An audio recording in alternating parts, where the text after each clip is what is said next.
எழுத்தினால் அகண்டம் ஏழுமாகினாய் உவ்வெனும் எழுத்தினால் உருத்தரித்து நின்றனை மவ்வெனும் எழுத்தினால் மயங்கினார்கள் வையகம் அவ்வும் உவ்வும் அவ்வுமாய் அமர்ந்ததே சிவாயமே. ஓம் நமச்சிவாய ஓம் ஓம் நமச்சிவாய ஓம் நமச்சிவாய ஓம் ஓம் நமச்சிவாய ஓம் நமச்சிவாய ஓம் ஓம் நமச்சிவாய ஓம் நமச்சிவாய ஓம் ஓம் நமச்சிவாய.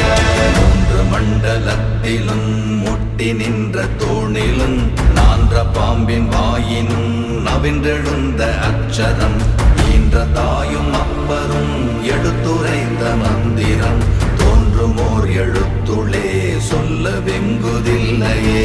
ஓம் நமச்சிவாய ஓம்